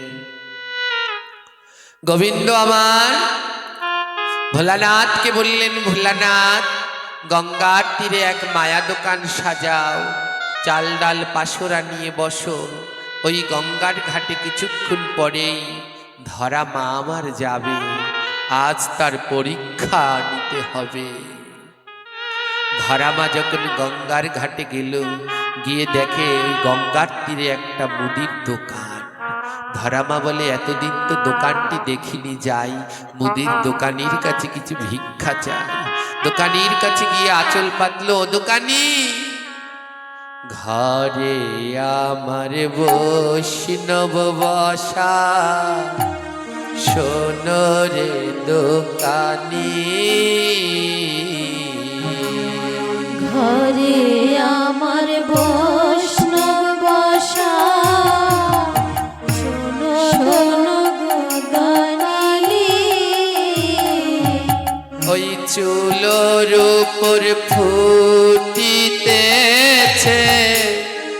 ভাতের অন্ন পানি। চুলোর উপর ফুটিতেছে ভাতের অন্ন পানি। ও দোকানি, ঘরে আমার বৈষ্ণব বসে আছে, চুলোর উপরে আমি জল রেখে এসেছি, ফুটতে আছে, অন্ন নেই, রান্না করতে পারছি না। দোকানি দুমুটো অন্ন ভিক্ষা দেবে? দোকানি বলছে, ওমা আমরা তো ব্যবসা করতে বসেছি, ভিক্ষা করতে নয়, তোমার যদি নিতে হয় কিনে নাও। ধরামা বলছে, বড় কাঙালি নিমই, নাই রে অর্থ করি। বড় কাঙালি মুই,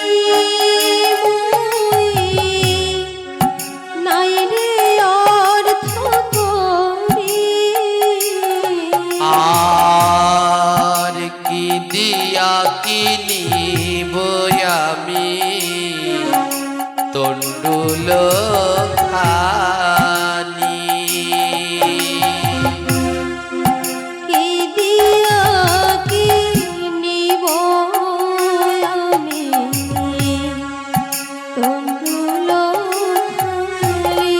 ও দোকানি, তন্ডুল কেনার মতো আমার অর্থ নেই। তন্ডুল মানে চাল, ওই চাল কেনার মতো আমার কোনো অর্থ নেই, আমি বড় কাঙাল, আমাদের কোনো অর্থ নেই। ও অর্থ নেই, তাহলে একটা কাজ করো, ঘর থেকে কোনো তামা কাঁসা পিতল এনে বন্ধক দাও, তামা কাঁসাল পিতল বন্ধক দিয়ে সদাই নিয়ে যাও। ধরামা বলছে তাও নেই, একটা মাটির পাত্রে রান্না করি আর কলা পাতায় খাই, তামা কাঁসা পিতলও নেই। ও বেশ, তাহলে তোমাদের একটা শাড়ি বা ধুতি বন্ধক দাও। ধরামা বলছে দুটো শাড়ি, শত জায়গায় ছিদ্র, নেবে দোকানি? না না না, ছেঁড়া শাড়ি বন্ধক নেব না। তাহলে একটা কাজ করো, যদি তোমার বৈষ্ণব সেবার এতই ইচ্ছে হয় তাহলে শোনো, তোমার দেহের একটা অঙ্গ কেটে বন্ধক দাও। যদি দেহের একটা অঙ্গ কেটে বন্ধক দিতে পারো তাহলে চাল ডাল দেব, দেখি তুমি কেমন বৈষ্ণব সেবা দিতে পারো। ধরামা বলছে একটা অঙ্গ কেটে বন্ধক দিলে দেবে সদাই? হ্যাঁ হ্যাঁ ভগবান। ধরামা বলছে, শোনো দোকানি, এই দেহের একটা অঙ্গ কেন, বৈষ্ণব সেবার জন্য যদি এই দেহ মন প্রাণও দিয়ে দিতে হয়, এই দেহের প্রাণ বিসর্জন দিতেও আমি রাজি আছি, যদি বৈষ্ণব সেবা দিতে পারি।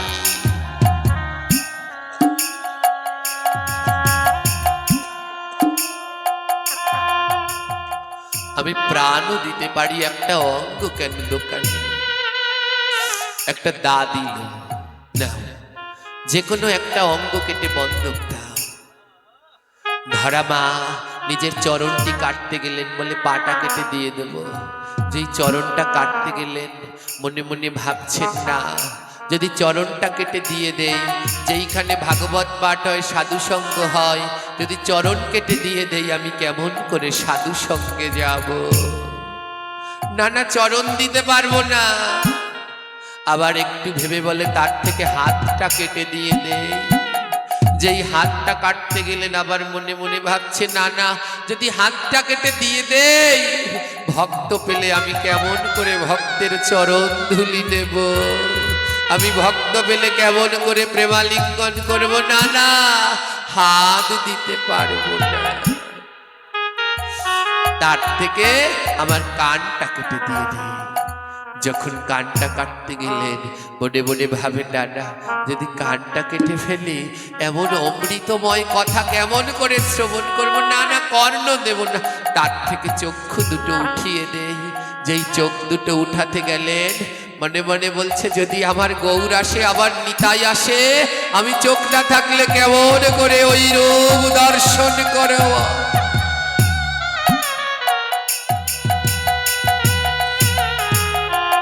এত ভাবি ধরা মা মনে মনে কয়, কোন অঙ্গ কাটি দেব আজ বৈষ্ণবের সেবায়? খানিক চিন্তিয়া মাতা মনে মনে বলে, নারী জাতির স্তন যুগল হয় সন্তানের কারণে। নারী জাতিকে গোবিন্দ দুটো স্তন যুগল দিয়েছেন কেন? ওই সন্তানকে লালন করবার জন্যে, তাদের স্তন পান করিয়ে বড় করবার জন্যে।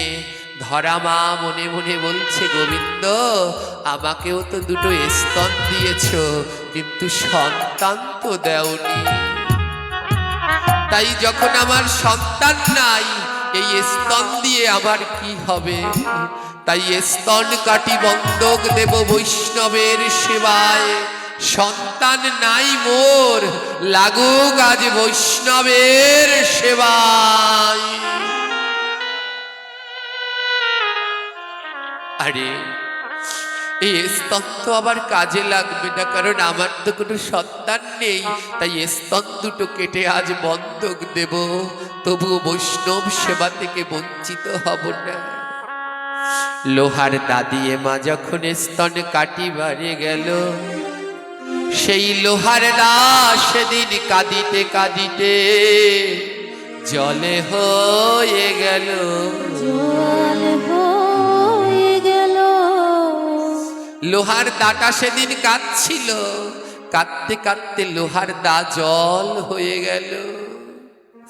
লোহার দা বলছে, ওমা এ ধরাধামে এসেছি গোবিন্দের মন্দিরের ফল বানাবো বলে, সবজি আমানিয়া করব বলে, বৈষ্ণবের অঙ্গে আঘাত করব বলে নয়। এক নয় দুই নয়, 5টি দানা হলো, একে একে 5টি দা জলে হয়ে গেল। একে একে 5টি দা জল হয়ে গেল। ওই লোহার দা সেদিন জল হয়ে গেল। হে ভক্তগণে, কোনো গল্প কথা নয়, জল হয়ে গিয়েছিল বলে পারবো না, এমন ভক্তের গায়ে আঘাত করতে পারবো না, লোহার দা জল হয়ে গেছে। এত বলি ভোলানাথ ভাবে মনে মনে, কেমনে আজ কর্তনে করিবে অঙ্গ, চিনতে দেহ প্রাণ। মনে মনে ভোলানাথ ভাবছে, কিভাবে আজ অঙ্গ কর্তন হবে। হঠাৎ মনে পড়ল, এ জগতে একটা দা আছে, যেই দায়ের কাছে কোনো কিছু বাধা থাকে না, ওই দা দিয়ে সব কিছু কাটা যায়। সেই দাটা রয়েছে মা কালীর হাতে। মা কালীর খড়গের সামনে কেউ রেহাই পায় না। তাই আজ ভোলানাথ মা কালীর কাছে গিয়ে বলল, দেবী তোমার খড়গটা আমায় দেবে। মা কালীর কাছ থেকে খড়গ এনে ধারামার কাছে দিয়ে বলল, নাও। যেই অঙ্গ কাটো তুমি নাই আপত্তি,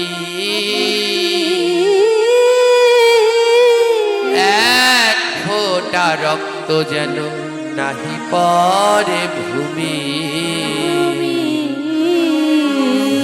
যে অঙ্গ কাটো কাটো মা, আমার কোনো আপত্তি নেই, কিন্তু এক ফোঁটা রক্ত যেন ভূমিতে না পড়ে।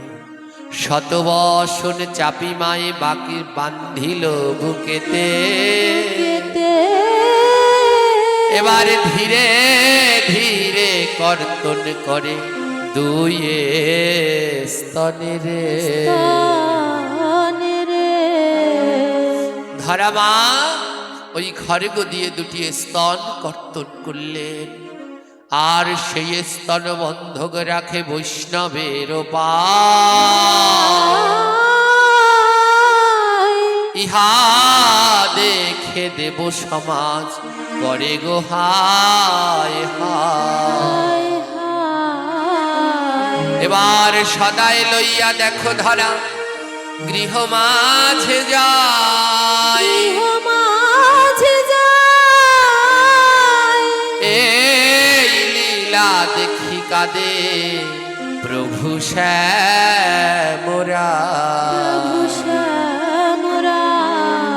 আজি শত যন্ত্রণা সইয়া মাই রন্ধন করিল,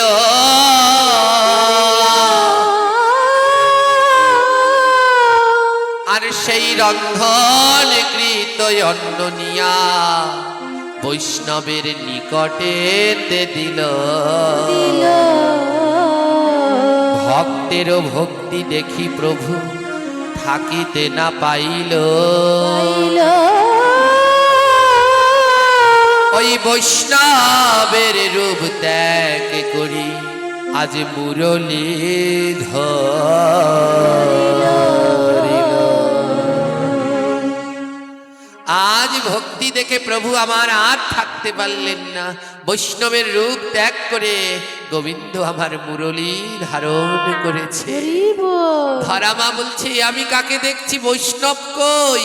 ভগবান বলে মা আমি এসেছিলাম বৈষ্ণব সেজে তোমার পরীক্ষা নিতে, কিন্তু জানো মা তোমার পরীক্ষা নিতে এসে আজ আমি পরীক্ষায় পড়ে গেলাম।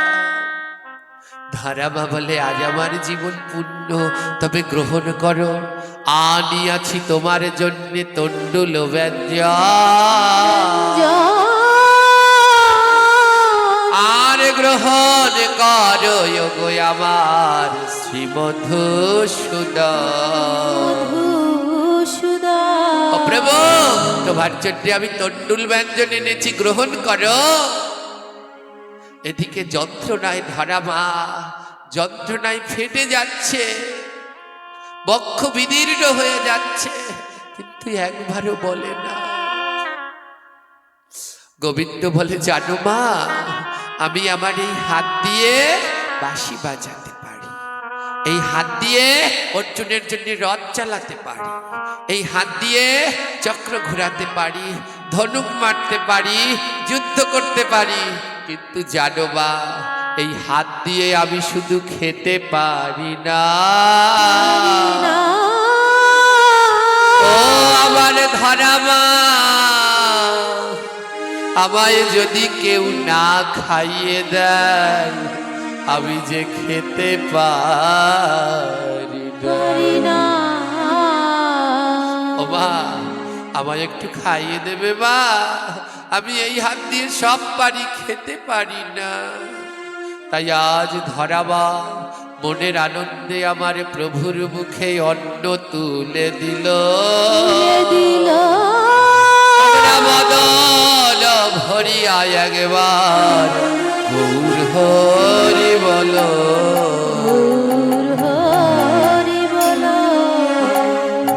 এত বলি প্রভু আমার ধরাবারে কয় বর চাও মাগোয়া আমারও হেথা। মা আজ আমার কাছে বর চাও, আজ যেই বর চাইবা তুমি দেইব যে আবে। আজ যেই বর চাইবা সেই বর দেব, স্বর্গবদ্ধ পাতাল গোলক যা চাও আমি তোমায় তাই দিয়ে দেব। ধরাবা বলে, ও বাবা আমি আর কিছু চাই না, তুমি আমায় এমন করে মা মা বলে ডাকো, আমায় একটু এমন করে মা মা বলে ডাকবে। ভগবান বলে, শুধু এইটুকু চাওয়া, শুধু মা মা বলে ডাকবো?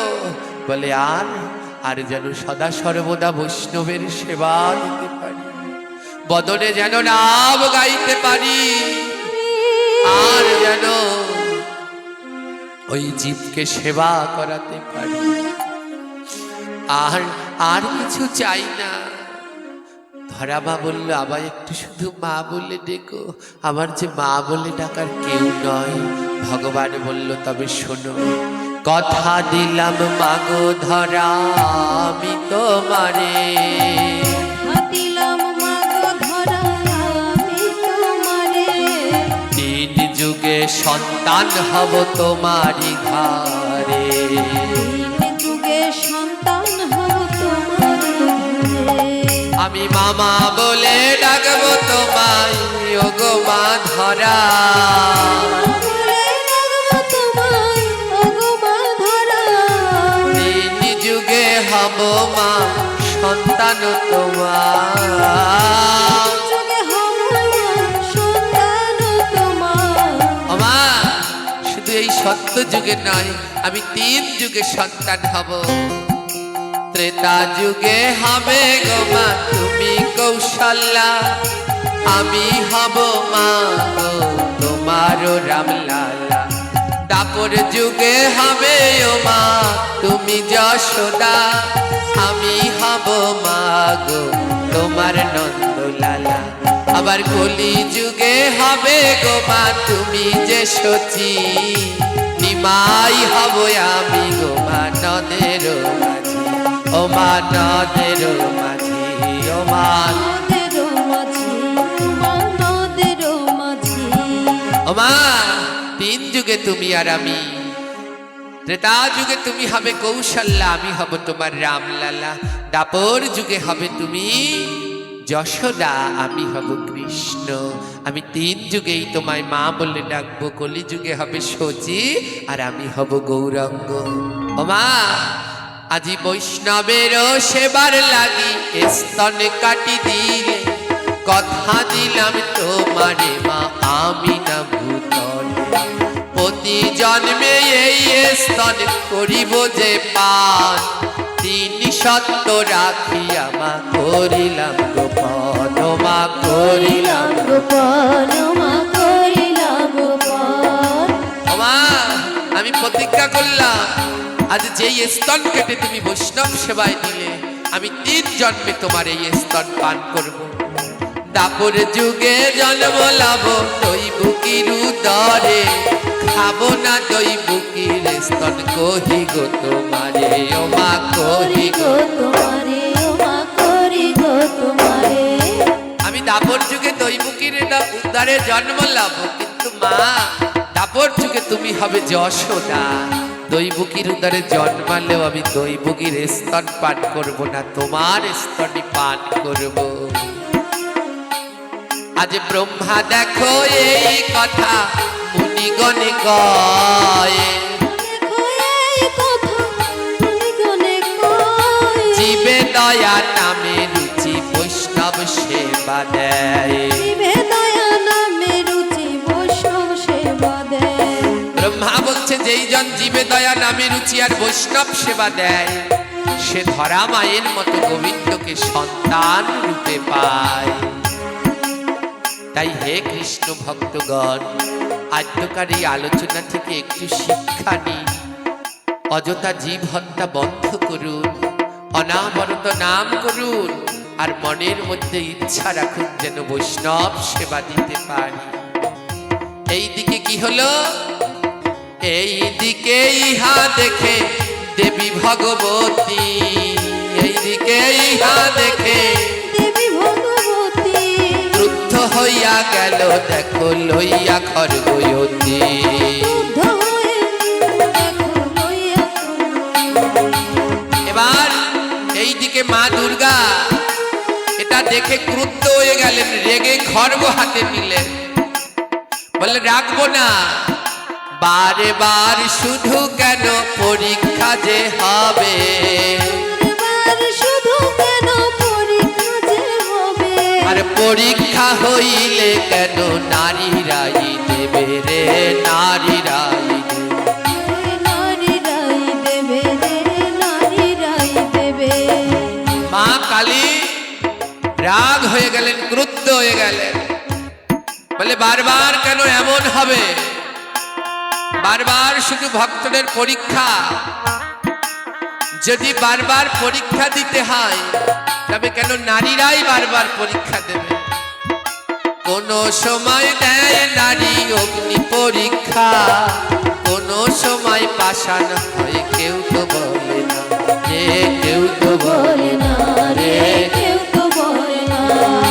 বারবার কেন ওই নারী জাতিদের পরীক্ষা, একবার পাষাণ হবে আরেকবার অগ্নি পরীক্ষা দেবে। মা কালী ক্রুদ্ধ হয়ে গেলেন, এমন পরীক্ষা নেবে যে স্তন কেটে দেবে। ধ্যান দিন, কথা বলেন না। মা কালী রাগ হয়ে ক্রুদ্ধ হয়ে গেলেন, ধরা মায়ের 3 ফোঁটা রক্ত ভূমিতে পড়িল, ক্রুদ্ধ হয়ে জগৎ জননী যে গেল রে, জননী যে গেল রে, জননী যে গেল। 3 ফোঁটা রক্ত যখন ওই গোবিন্দকে সেবা দিতে যায়, 3 ফোঁটা রক্ত পড়ে, আর এদিকে ক্রুদ্ধ হয়ে গেলেন মা কালী। ভোলানাথ বলে, হে দেবী শান্ত হও। মা কালী বলে, কেমন করে শান্ত হব, ভক্তের রক্ত পড়েছে আর আমি কেমন করে শান্ত থাকবো। ভোলানাথ বলে, শোনো, যেই না রক্ত ভূমিতে এই যে পড়িল, কথা দিলাম মাথায় করে রাখিব যে আমি গো, রাখিব যে আমি গো, রাখিব যে আমি। ভোলানাথ বলল, হে দেবী, তোমাকে কথা দিলাম, মা ধরার যে 3 ফোঁটা রক্ত মাটিতে বলল, এই রক্ত আমি মাথায় করে রাখবো। মা কালী বলল, কিভাবে? ভোলানাথ বললেন, তবে দেখো, ওই 3 ফোঁটা রক্ত থেকে বেল গাছ হলো, 3 ফোঁটা রক্ত দিয়ে বেল পাতা হলো রে, বেল পাতা হলো রে, বেল পাতা হলো। সঙ্গে সঙ্গে ওখান থেকে বিল্ল বৃক্ষের সৃষ্টি হলো, আর সেই 3 ফোঁটা রক্ত দিয়ে বিল্লপত্রের সৃষ্টি হলো। ভোলানাথ বললেন, এই বিল্লপত্র ধরা মায়ের রক্ত দিয়ে হলো, তাই সকলেতে রাগবে চরণে করিয়া, আমি ভোলা রাগবো মাথাতে ধরিয়া রে, মাথাতে ধরিয়া রে, মাথাতে ধরিয়া। এই জগতে যত দেব দেবীর সবার দেয়া হয় চরণে বেলপাতা, আর শিবের দেয়া হয় কোথায়? বললেন, এমন মায়ের রক্ত আমি মাটিতে রাখতে দেব না, আমি মাথায় করে রেখে দেব। এবার মা কালী বলল, বেশ, তার রক্ত থেকে তো বিল্লপত্র হলো, কিন্তু এই যে ধরা মায়ের 2টি স্তন, এই স্তনের কি হবে? ভোলানাথ বললেন, তবে শোনো, এই স্তন থেকে বেল ফল হবে, বিল্ল বৃক্ষে দিব দেখো শোভা পাবে রে, দেখো শোভা পাবে রে, দেখো শোভা পাবে। এই ধরা মায়ের স্তন থেকে জগতে হবে বিল্ল বৃক্ষ, বিল্ল ফল। ভোলানাথ 2টি গ্রন্থে 2 ভাবে উল্লেখ করা আছে। কোন গ্রন্থে লেখা আছে মা লক্ষ্মীর স্তন যুগল থেকে বিল্ল ফলের সৃষ্টি, আবার আরেকটি গ্রন্থে লেখা আছে ধরা মায়ের স্তন যুগল থেকে বিল্ল ফলের সৃষ্টি। আজ সেই ধরা মায়ের স্তন যুগল থেকে বিল্ল ফলের সৃষ্টি হলো। ভোলানাথ বলল, শোনো দেবী, এ জগতে সবারই মা আছে, কিন্তু একমাত্র শিব ঠাকুরের কোনো মা নেই। তিনি ভগবানের থেকে হয়েছে না, আর তার কোনো মা নেই। তাই ভোলানাথ বলছে, মায়ের দুগ্ধের স্বাদ আমি নাহি জানি, বিল্ল ফল পরম প্রিয় হইবে যে মানি গো, হইবে যে মানি গো, হইবে যে মানি। আমার তো কোনো মা নেই, মায়ের স্তন দুগ্ধ স্বাদ আমি কেমন জানি না, তাই আমার কাছে মায়ের স্তন দুগ্ধ হবে এই বিল্ল ফল। কেউ যদি আমায় একটা বিল্ল দেয়, সন্তুষ্ট সন্তুষ্ট হইয়া তারা বৈকুণ্ঠে যায় রে বৈকুণ্ঠ। বৈকুণ্ঠে যায় রে বৈকুণ্ঠে যায়। বলে কেউ যদি আমায় বিল্ল ফল দেয় আমি সন্তুষ্ট হয়ে তাদের আশীর্বাদ করি, তারা যেন বৈকুণ্ঠে যায়।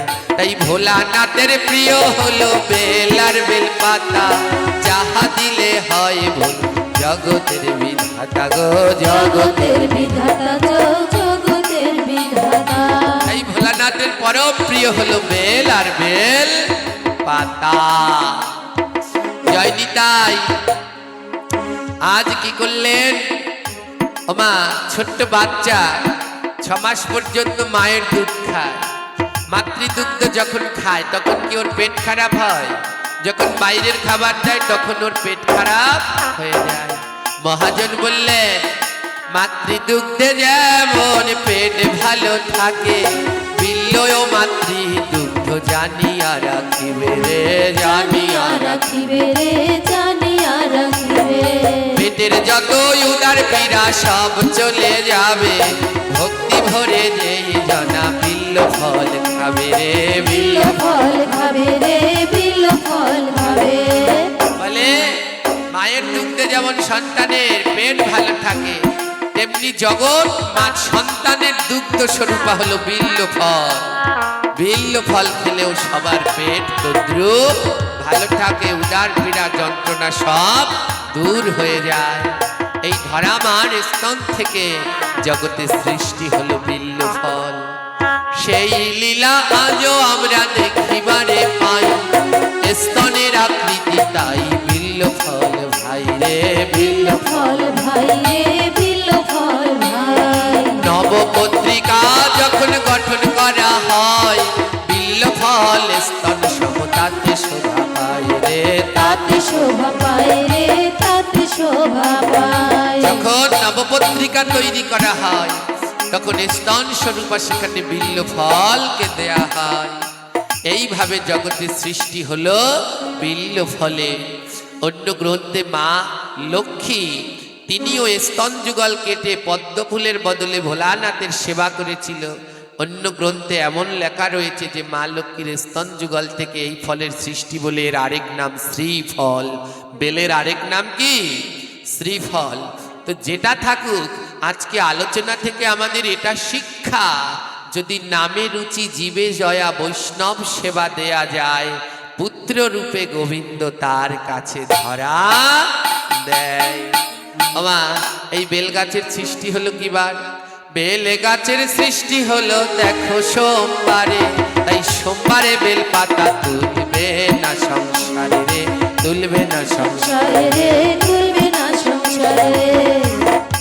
এই বেল গাছের সৃষ্টি হলো সোমবার। কোন বার? জোরে বলো। তাই বেল পাতা তুলতে নাই কোন বারে? সোমবারে। আপনারা সবাই জানেন জন্মবারে কর্ম নাই, তাই যেদিনকে জন্মবার সেদিনকে নখ কাটতে নেই, চুল কাটতে নেই, আছে কি? নেই। তাই যেদিনকে যেই বৃক্ষের জন্ম সেই দিনকেও তার পত্র পুষ্প ফল ফুল চয়ন করতে নাই। বিল্ল বৃক্ষের জন্ম হলো গিয়ে সোমবার। যেমন তুলসী বৃক্ষের জন্ম কি বার? রবিবার। তাই তুলসী পাতা চয়ন করতে নাই কি বার? রোববার দিনকে। তুলসী পাতা তুলবেন না বারের মধ্যে? রোববার। বেল পাতা তুলবেন না বারের মধ্যে? সোমবার। হ্যাঁ, আরো 5 দিন বেল পাতা তুলতে নেই। 5 দিন। কদিন তুলতে নেই? 5 দিন। কি কি বললেন? লিঙ্গ পুরাণে বলা আছে আম্বার একাদশেষু সংক্রান্তিয়াম অষ্টমম ইন্দু বাসরে বিল্ল পত্রাম ছন্দায়া ছন্দায়ছে নরকাম ব্রজে। অর্থাৎ আম্বার মানে আমাবস্যার দিন বেলপাতা তোলা যাবে। একাদশীষু একাদশীর দিন বেলপাতা তোলা যাবে না। সংক্রান্তিয়াম সংক্রান্তির দিন তোলা যাবে না। অষ্টমাম অষ্টমীর দিন তোলা যাবে না। ইন্দুবাসর মানে সোমবার সোমবার দিন তোলা যাবে না। এই 5 দিন মনে রাখতে পারবেন? 2-1টা বলেন কোন কোন? আমাবস্যা কি জোরে বলবেন? জোরে জোরে পড়ে মুখস্থ করে যান, মনে করেন পড়তে আসছেন স্কুলে। হ্যাঁ, কোন দিন? আমাবস্যা। জোরে একাদশী, সংক্রান্তি, অষ্টমী আর সোমবার, এই 5 দিন তুলবেন না। তুললে কি হয়, বিল্লপত্র ছন্দায়, অর্থাৎ বিল্লপত্র ছেড়ে ছন্দায় আছে নরকম ব্রজে, তাহলে সে নরকে যায়। এই 5 দিনে বেলপাতা তুললে সে কোথায় যায়? দুঃখ কি জানেন? শিব ঠাকুরের উপোস করেন, শ্রাবণ মাসে করেন তো, সোমবার করে না, আবার অনেকে করে সোমবার দেখে দেখে। সোমবার দিন শিবের উপোস করে আর সোমবার দিন গিয়ে গাছ থেকে বেলপাতা তুলে আনে। হ্যাঁ, আনে তো। এখন পাঠ শুনে একটু একটু করে শিখছে, জানছে, এর জন্য বেশি বেশি করে পাঠ শুনুন। মাঠের আবার অর্ধেক খালি কাজকে, মাঠ তো ভোলাবাবু পরের বার পাঠ দিলে ওখানে দেয়া লাগবে, এখানের চ্যানেলে ধরবে না। হ্যাঁ, যায়নি তাই তো কি হলো, সোমবার দিন বেলপাতা তোলা যাবে, জোরে বলেন। শিবের উপোস থাকেন সোমবার, বেলপাতা তুলে আনেন সোমবার। এর জন্য বলি, বিধি যে মানে না ব্যাধি তাকে ছাড়ে না। হ্যাঁ, গ্রন্থে যে বিধিবিধান দিয়েছে ওগুলো তো মানছেন না, তা ব্যাধি ছাড়বে কি করে? সঙ্গে সঙ্গে আমারেও ধরছে।